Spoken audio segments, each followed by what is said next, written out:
Nesse vídeo de hoje, eu quero iniciar me solidarizando com todos os aposentados, pensionistas, todos segurados do INSS, que têm esse direito na revisão da vida toda.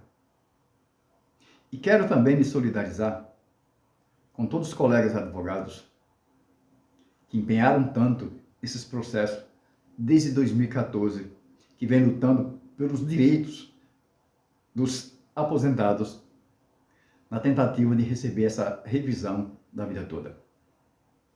E eu quero falar para vocês também que o que aconteceu ontem foi uma manobra política sem precedente. Não tem dúvida nenhuma. Fugiu dos ditames da justiça. Eu já falei em outros vídeos que o direito e a justiça, entre o direito e a justiça, há uma avenida muito larga. O que aconteceu ontem não foi justiça, foi injustiça. Nós sabemos disso. Foi uma manobra política. E eu vi alguns vídeos, as pessoas comentando sobre o ministro Zanin, que foi o responsável por tudo isso. Eu acredito que, em parte, sim. Mas eu atribuo mais a culpa, no caso desse julgamento, ao ministro presidente do STF. Ele que tem o poder de pautar, foi ele que pautou esse processo e colocou as duas ADIs à frente do nosso processo, do tema 1102. Já com esse intuito de julgar a ADI, declarar constitucional o artigo 3º, por via de regra, se declarou constitucional o artigo 3º, jogou uma pá de cal na revisão da vida toda. Porque como discutir se já declarou constitucional? Porque para esses ministros havia ali uma declaração de inconstitucionalidade quando foi julgado esse recurso extraordinário que deu origem ao acórdão, tanto no plenário virtual como no plenário físico. Esses ministros entenderam que o STJ não havia enfrentado a questão da reserva de plenário, portanto, feriria o artigo 97 da Constituição. E esses ministros usou justamente isso.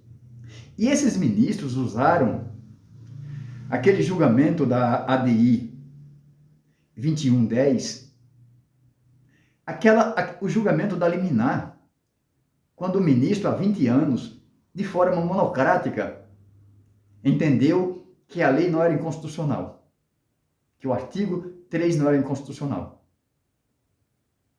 Mas veja,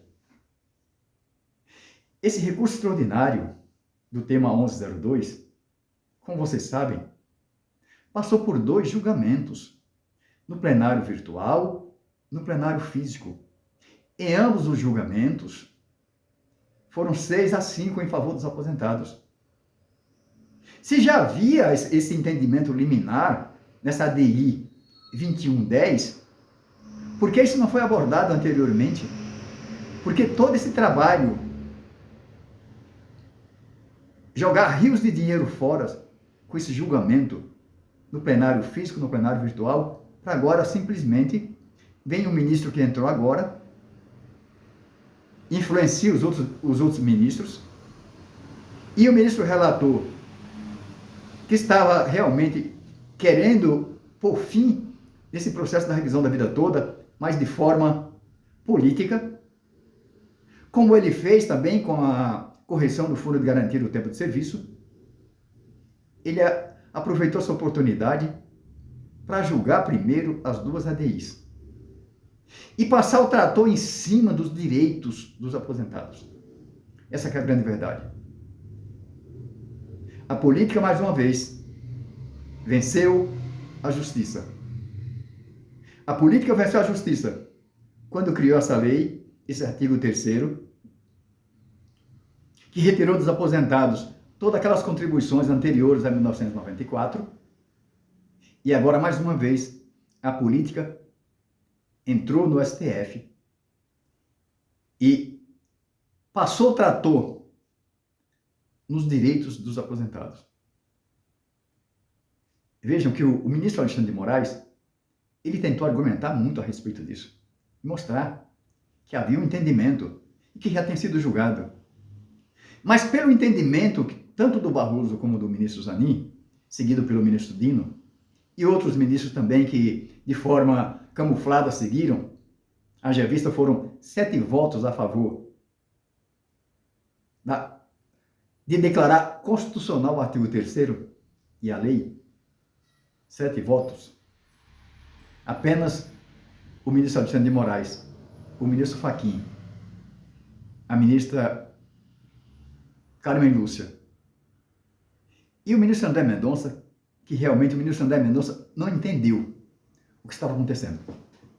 Porque na cabeça do ministro André Mendonça, ele entendia que tinha que julgar a ADI, mas depois tinha que enfrentar o tema 1102 em fase de embargo de declaração. O ministro André Mendonça, ele seguiu a cabeça de um homem ético, de um homem justo. Essa que é a grande verdade. Deu para sentir o constrangimento que ele sentiu naquele momento, quando falaram que realmente iria suprimir o julgamento do recurso extraordinário, do tema 1102. Ele falou, não, uma coisa é uma coisa, outra coisa é outra coisa. Aqui nós estamos julgando as ADIs, nós estamos julgando a inconstitucionalidade ou constitucionalidade da lei. Lá não, nós vamos analisar matéria de embargo de declaração. Ou seja, os embargos de declaração, como nós já falamos várias vezes, e eu já falei reiteradamente para vocês, tem um condão de mudar quando acontece obscuridade, omissão, contradição. Mas da forma que foi votado, da forma que foi suprimido os direitos dos aposentados, feriu de morte a justiça, feriu de morte o direito adquirido, feriu de morte, sem dúvida nenhuma, a segurança jurídica. Porque tinha um acórdão julgado 2 vezes, pendente de embargo de declaração, do julgamento dos embargos de declaração. Mesmo que julgasse essas 2 ADIs, da forma que foram julgadas, mas que enfrentasse novamente os embargos de declaração, para julgar os embargos de declaração e se verificar se havia contradição, omissão e obscuridade. Mas, infelizmente, meus amigos, o STF é a última instância. E foram 7 votos a favor da constitucionalidade do artigo 3º. Essa que é a grande verdade. E tratou em cima dos direitos dos aposentados. Mais uma vez. Essa que é a grande verdade. A política venceu mais uma vez. Isso nos traz a pensar e nos traz também a refletir que qualquer ação contra a autarquia governamental ou as autarquias governamentais que venha cobrar valores das autarquias governamentais em fase de repercussão geral, ou seja, em vários processos repetitivos, com essa formação que nós temos hoje no STF, é causa perdida. Essa que é a grande verdade. Não que várias formações também não aconteceram as mesmas coisas. Aconteceram muitas coisas também. É que muita gente que é jovem não sabe. E muita gente só tem conhecimento desse recurso extraordinário que aconteceu agora. No meu caso, que eu venho desde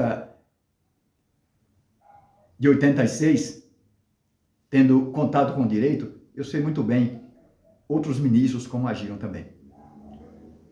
Mas, infelizmente, agora, com essa formação que está aí, é política pura.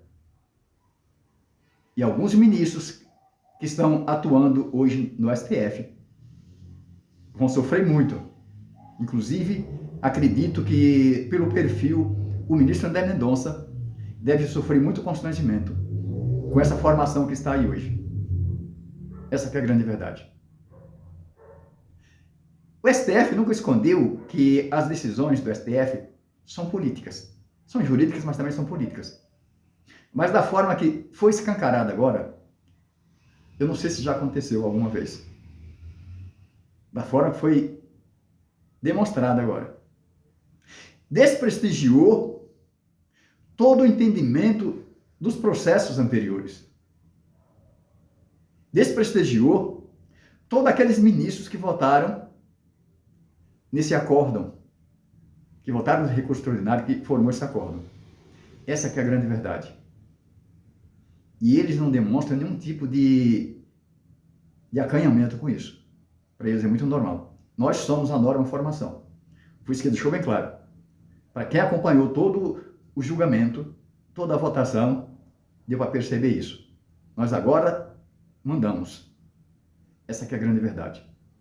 Portanto, nós temos agora o ministro Barroso como presidente, o ministro Zanin, o ministro Dias Toffoli, o ministro Nunes Marques, Gilmar Mendes, Fux. Está muito difícil agora. Muito difícil acreditar numa decisão justa, bem entendido, quando versa sobre direitos das autarquias. Bem entendido sobre isso. Eu não estou falando aqui que é para todos os processos, mas quando versar contra interesse do governo federal, vai ser muito difícil acreditar num julgamento justo. É o que eu tenho para falar para vocês hoje. Eu sinto muito pelo que aconteceu, por tudo que nós temos falado juntos, mas infelizmente aconteceu. Muito embora possa ser que esse processo entre na pauta só para extinguir, mas não acredito mais em nada a respeito de qualquer mudança nesse processo. É o que eu tenho para falar para vocês. Lamentavelmente, isso aconteceu e é muito triste nós nos depararmos com um julgamento da Suprema Corte como esse. Um julgamento político, puramente político, defendendo interesses só do governo federal. Por hoje é só e fiquem todos com Deus.